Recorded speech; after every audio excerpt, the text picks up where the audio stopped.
அன்பார்ந்த மை வி3 குடும்ப உறவுகளுக்கு என் இனிய 2025ஆம் ஆண்டு ஆங்கில புத்தாண்டு நல்வாழ்த்துக்கள். హాయ్ హలో నమస్తే vanakkam శనార్థులు. This is Haritha Ilasagar. Welcome back to my channel Rushi loves. Hi అండి అందరికీ. Wish you very very happy new year అండి.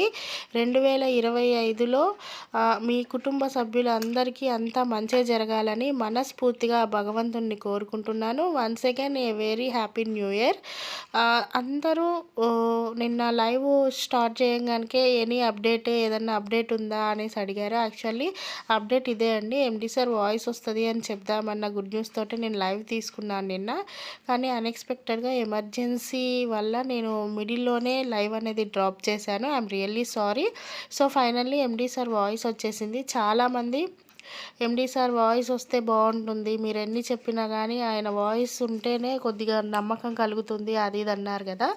సో ఆయన వాయిస్ వచ్చింది. ముందు ముందు కూడా ఆయన వాయిస్లు ఈ విధంగా వస్తూనే ఉంటాయి. కొంచెం మనం కంపెనీ ఉన్న కేసులు అన్నీ మనకి అనుకూలంగానే మారుతున్నాయి. సో ఈరోజు ఎండి సార్ ఏదైతే తమిళ్లో చెప్పారో దాన్ని తెలుగులోకి ఎక్స్ప్లెయిన్ చేయడానికి నా గొంతు సహకరించలేదు. అందుకే నేను మీకు తెలుగులో ఇంతసేపు అయినా పెట్టలేకపోయాను. లేకపోతే ఎప్పుడు ఫస్ట్ నేనే పెట్టేదాన్ని. సో అనుకోకుండా స్వాతి మేడం, మన డైరెక్టర్ స్వాతి మేడం దాన్ని తెలుగులో ట్రాన్స్లేట్ చేశారు. సో ఆ వీడియోస్ నాకు వాట్సాప్లో వచ్చాయి. సో అందువల్ల మేడం వాయిస్ని నేను దీనికి లింక్ చేశాను అనమాట. సో మేడం మీకు క్లియర్గా తెలుగులో ఎక్స్ప్లెయిన్ చేశారు. ఎండి సార్ ఈరోజు ఏదైతే వాయిస్ పెట్టారో ఎండి ఫామ్ ఛానల్లో దాన్ని నేను దీనికి అటాచ్ చేశాను అనమాట ఈ వీడియోకి. సో ఒకసారి వినండి మేడం ఏం చెప్పారనేది. ఈ వీడియో కనుక మీకు నచ్చినట్లయితే ప్లీజ్ షేర్ చేయండి, లైక్ చేయండి, సబ్స్క్రైబ్ చేయండి, బెల్ కొట్టడం మాత్రం మర్చిపోద్దు. Thank you one and all. My వి3 ఎండి ఫోరంలో ఎండి సార్ మాట్లాడిన వీడియోకి ట్రాన్స్లేషన్ ఇది.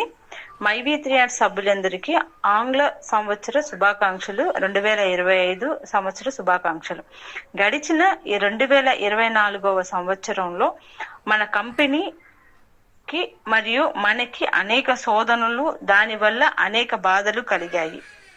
కానీ బాధలు కలిగిన ఎంతో నమ్మకంతో అందరూ ఎదురు చూస్తున్నాము.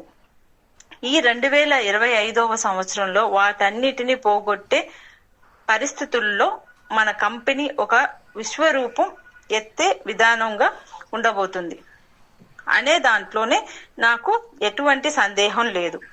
ఎందుకంటే ఇలాంటి కలియుగంలో ఒక కంపెనీ ఇంత జెన్యూన్ గా రన్ అవ్వడం అనేది చాలా కష్టంతో కూడుకున్నది. అలాంటి ఒక కంపెనీకి కష్టం వచ్చి తాత్కాలికంగా నిలిపివేసిన ఆ కంపెనీ యొక్క సభ్యులు చూపించిన ఆదరణ, ఎనలేని నమ్మకం చూపడం అనేది ప్రపంచంలోనే ఒక కంపెనీ మీద అది మన కంపెనీకి మాత్రమే దొరికింది. ఈ ప్రజల యొక్క నమ్మకం, కంపెనీ యొక్క నిజాయితీ త్వరలోనే ప్రభుత్వం అర్థం చేసుకొని దానిని న్యాయస్థానానికి వివరించి త్వరలోనే మన కంపెనీని అగ్ని పరీక్షలో నుంచి వచ్చిన మేలిమి బంగారం లాగా, ఫీనిక్స్ పరవిలాగా బయటకు వచ్చి మళ్లీ విశ్వరూపంతో ఈ వ్యాపార సామ్రాజ్యాన్ని ఏలుతుందనే నమ్మకంతో ఈ 2025వ సంవత్సరం శుభాకాంక్షలను తెలియజేస్తున్నాను. ఈ 2025వ సంవత్సరం అన్ని విధాలుగా మనకు అనుకూలంగా ఉంటుందని మనస్ఫూర్తిగా నమ్ముతున్నాను. త్వరలోనే మరొక వీడియోతో మిమ్మల్ని కలుసుకుంటాను. ధన్యవాదాలు. సో ఎండి సార్ ఈరోజు ఏం చెప్పారు తమిళ్లో అనేది మీ అందరికీ అర్థమైందని అనుకుంటున్నాను. సో అందరూ బీ హ్యాపీగా నమ్మకంతో వెయిట్ చేయండి. కమ్బ్యాక్ కంపల్సరీ ఉంది. ఈ వీడియో కనుక మీకు నచ్చినట్లయితే ప్లీజ్ షేర్ చేయండి, లైక్ చేయండి, సబ్స్క్రైబ్ చేయండి, బెల్ కొట్టడం మాత్రం మర్చిపోవద్దు.